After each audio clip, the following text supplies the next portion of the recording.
ఓం మహాగణాధిపతయే నమః. ఓం గురుభ్యో నమః. ఓం శ్రీమాత్రే నమః. పరమేశ్వర స్వరూపమైనటువంటి జ్యోతిష, వాస్తు మరియు ఇతర అనేకమైనటువంటి శాస్త్రములను మనకు అందించినటువంటి మహర్షులకి నమస్కారం. హయగ్రీవ హయగ్రీవ హయగ్రీవేతియో వధేత్తస్య నిస్సరతే వాణి జనుకన్యా ప్రవాహవత్.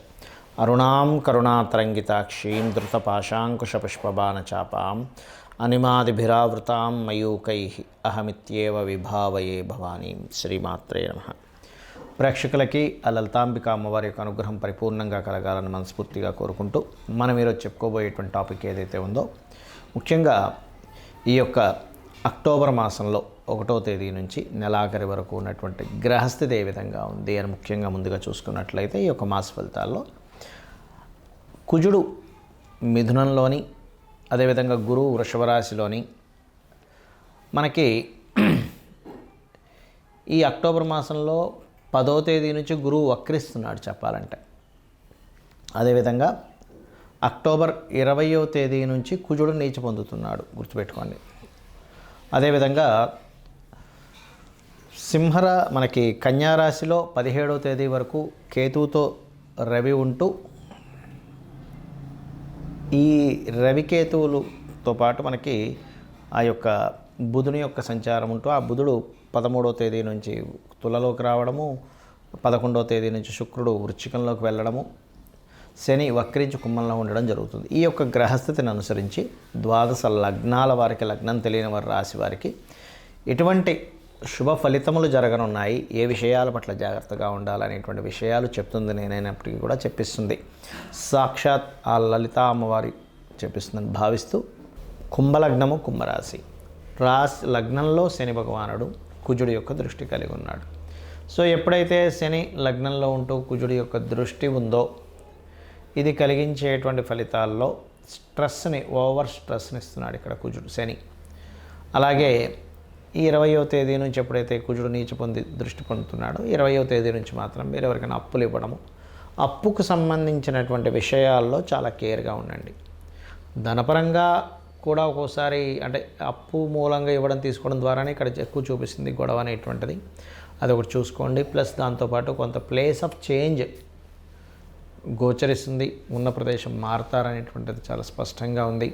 మీడియేటింగ్స్ ద్వారా కొంత ధనం, అంటే ఏదైనా ఒక ల్యాండ్, ఇంకోటి ఏదైనా ఒక మొత్తం మీద మధ్యవర్తిత్వం ద్వారా ధన యోగాలు చూపిస్తున్నాయి మీకు ఈ మాసంలో ఎక్కువగా.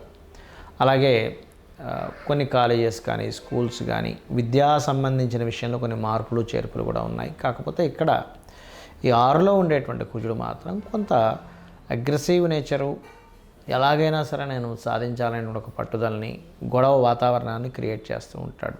ఎందుకంటే ఇక్కడ లగ్నంలో ఎప్పుడైతే శని నుండి కుజుడు దృష్టి ఉందో, ఇది కొంతవరకు శారీరకంగా, మానసికంగా కొంత స్ట్రెస్ అయ్యేటువంటి యోగంలో కర్మకారకుడు మరి అగ్రెసివ్ కారకులు మనస్కారక స్థానంలో కూర్చొని చూస్తున్నందుకు ఈ యొక్క రిజల్ట్ ఉంటుంది.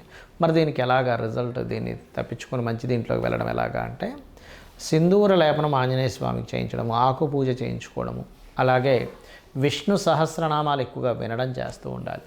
పూర్వీకుల ఆస్తులు, ముఖ్యంగా తాతగారి ఆస్తికి సంబంధించిన విషయంలో కొంత విభజనలు, అంటే ఎప్పటి నుంచో తాతగారి ఆస్తి ఉందండి కానీ మేము పంచుకోలేదంటూ ఉంటారు. సో ఇక్కడ ఏంటంటే పంపకాలు, కొన్ని పంచుకోవడాలు లాంటివి కూడా స్పష్టంగా గోచరిస్తుంది. అలాగే ఇంజనీరింగ్ చదివేటువంటి విద్యార్థులకు కొత్త అవకాశాలు రావడం అనేటువంటి చాలా స్పష్టంగా చూపిస్తుంది. ఈ శుక్రుడు ఎప్పుడైతే దశమంలో సంచరిస్తున్నాడో, కాకపోతే వర్క్లో, డైలీ లైఫ్లో కొంతవరకు స్ట్రెస్ అనేటువంటిది ఉంటుంది. అలాగే మరొక విషయం ఏంటంటే, ఈ రాశిలో ఎప్పుడైతే శని భగవానుడు ఉన్నాడో, ఇది సర్వసాధారణంగా కొంతమంది చూడండి కాళ్ళు లాగడం, ఇట్లాంటివి ఉంటాయి. పెయిన్స్తో కూడుకున్నటువంటి వ్యాధులు, అంటే కొంత బాడీ పెయిన్స్ అని, కాళ్ళు లాగడం, నరాలు లాగడం, ఇలాంటి వారికి కొంచెం ఎక్కువ చూపిస్తుంటుంది ప్రభావం. దీనిలో ఏంటంటే కాస్త ఒక టబ్ లాంటిది తీసుకొని గోరువెచ్చని నీళ్ళల్లో 3 గుప్పెళ్ళు కల్లుప్పేసి అందులో కూర్చొని నమశివాయ మంత్రం చదువుకున్నా, లేకపోతే క్రీం అచ్యుతానంత గోవింద కానీ, లేనట్లయితే ఓం సర్వవ్యాధి ప్రశమని సర్వమృత్యు నివారిణి అగ్రగణ్య అచింత్య రూప కలికల్మషనాశిని నమః అని నామస్మరణ చేయండి. ఆ దోషం అనేటువంటిది పూర్తిగా పోతుంది.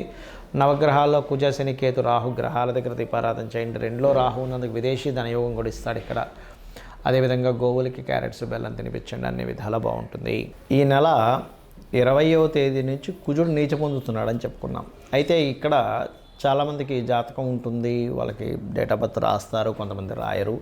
పలానా లగ్నం అని కానీ నక్షత్రం అని కానీ రాశి అని కానీ తెలియదు. మరి తెలియని వాళ్ళ పరిస్థితి ఏమిటి చూసుకున్నట్లయితే, మీరు నవగ్రహాలలో కుజ శని గ్రహాల దగ్గర దీపారాధన చేయండి. గోశాలకు వెళ్ళి గోవులకి క్యారెట్స్ బెల్లము తినిపించండి. ఎందుకంటే మీ యొక్క జన్మజాతకంలో గనక కుజశనుల యొక్క సంబంధం ఉంది అంటే ఎలాగా, కుజశనులు కలిసి ఉండడం కానీ, కుజుడు రాశుల్లో శని, శని రాశుల్లో కుజుడు పరివర్తనా యోగం ఉండడం కానీ, లేనట్లయితే ఒకే రాశి సంబంధం అంటారు. అంటే చూడ్డానికి అవి వేరువేరు రాశుల్లో ఉన్నట్టున్న ఏకరాశి సంబంధం అంటే ఎలాగా, సింహము కర్కాటకంలో ఉన్న, లేదా మనకి మిథునము కన్యా రాశుల్లో ఉన్న ఈ రెండు బుధరాశులే. అదేవిధంగా శుక్రరాశుల్లో ఒక్కోసారి తులలో ఉంటే కుజుడు శని వచ్చి మీ జన్మజాతకంలో వృషభంలో ఉంటాడు, లేదా వృశ్చికం మేషము, ధనస్సు మీనము, మకరము కుంభము ఇలా ఉన్నా కూడా కనెక్టివిటీ ఏర్పరచుకుంటాయి. అలా మీ జన్మజాతకంలో ఉన్నప్పుడు, ఇలా గోచారంలో ఈ యొక్క కుజశనులు కనెక్టివిటీ ఉన్నప్పుడు, మీకు ఏదైనా కుజుడి యొక్క మహాదశ కానీ శని యొక్క మహాదశ కానీ నడుస్తున్నప్పుడు అది వివాదాలకు దారితీస్తుంది. కాబట్టి వాటికి కొంచెం దూరంగా ఉండండి. అయితే ఇక్కడ వీటన్నిటికంటే కూడా ముఖ్యంగా మీరు చూసుకోవాల్సినటువంటిది మీ యొక్క పర్సనల్ చార్ట్ చూసుకోవాలి. ఎప్పుడు కూడా మన పర్సనల్ చార్ట్లో మనము ఏ మార్గంలో ప్రయాణిస్తే మన యొక్క జీవితం ఉన్నతంగా ఉంటుందనేటువంటిది ఉంటుంది. అది ఎలా ఉంటుంది అంటే చెప్తాను చూడండి. మీ యొక్క నేచర్ ఏదైతే ఉందో ఆ నేచర్కి తగ్గట్టుగా మీరు ఉంటేనే మీ యొక్క లైఫ్ బాగుంటుంది, గుర్తుపెట్టుకోండి. అంటే ఎలాగా, మీ యొక్క జాతకం చెప్తుంది చాలా స్పష్టంగా, నువ్వు ఇలా ఉంటే బాగుంటావని. ఇప్పుడు అందరికీ ధనమే కావాలి, ఎందుకంటే ధనం మూలం ఇదం జగత్. కాబట్టి మీ యొక్క ధన యోగం ఎందులో ఉంది, వ్యాపారంలో ఉందా, ఉద్యోగంలో ఉందా, విదేశాలకు వెళ్ళడం ద్వారా ఉందా, సర్వీసెస్ చేయడం ద్వారా ఉందా, మీడియేటింగ్ చేయడం ద్వారా ఉందా అనేటువంటిది మీ ధనాధిపతి చాలా స్పష్టంగా చెప్తాడు. ఒక్కో వ్యక్తికి ఒక చూడండి, బంగారం అమ్ముతే ఉంటే ఒక వ్యక్తికి బంగారంలో లాస్ వస్తుంది. అదేమిటంటే బంగారంలో కూడా లాస్ వస్తుందా అంటే వస్తుంది. ఒక వ్యక్తికి చెత్త అమ్ముకోవడం ద్వారా కూడా డబ్బులు వస్తాయి. అంటే ఏమిటి, మీ సెకండ్ లార్డ్ ఏ కాంబినేషన్లో ఉన్నాడు. కొంతమంది తెలియక సంపాదించిన ధనాన్నంతా తీసుకెళ్ళి ఒక దగ్గర పెడతారు, అక్కడ నష్టపోవడం జరుగుతూ ఉంటుంది. ఆ రకంగా దాదాపుగా ఏంటంటే మీకు తెలియకుండానే కొన్ని తప్పిదాలు జరుగుతుంటాయి. మీ యొక్క జన్మజాతకాన్ని స్పష్టంగా అంటే ఒక దాని గురించి సరైన పట్టున్నటువంటి మీకు తెలిసిన ఆస్ట్రాలజర్కి చూపించుకున్నట్లయితే చాలా స్పష్టంగా చెప్పడం జరుగుతుంది. ఏమంటే ఇక్కడ మీరు ఇన్వెస్ట్మెంట్ చేయండి, ఇక్కడ మీరు చేయొద్దు, ఇది ఇలా చేయండి అనేటువంటిది. అదేవిధంగా కొన్నిసార్లు కొన్ని ప్రయత్నాలు చేస్తుంటాం, ప్రయత్నం సఫలీకృతం అవ్వదు. దానికి పర్టికులర్గా మీ జన్మజాతకంలో ఏ గ్రహాలు యాక్టివ్ అయితే, ఏ గ్రహాలు డీయాక్టివ్ అయితే మీ ప్రయత్నం సాగుతుంది అనేటువంటిది ఉంటుంది. అదేవిధంగా మీ యొక్క జాతచక్రంలో జ్యోతిష్శాస్త్రం అంతా ఒక ఎత్తైతే వాస్తు, మీరు ఏ డైరెక్షన్లో ఉండాలి అంటే చిన్న ఎగ్జాంపుల్ చెప్తాను చూడండి. మనకి మన లైఫ్లో కూడా కొన్ని చేసే పనులు, చేయకూడని పనులు ఉంటాయి కొన్ని. అలాగే జ్యోతిష్శాస్త్రం వాస్తుపరంగా కూడా ఉండకూడని డైరెక్షన్స్, ఉండే డైరెక్షన్స్ ఒక్కొక్కరికి ఒక్కో రకంగా ఉంటుంది.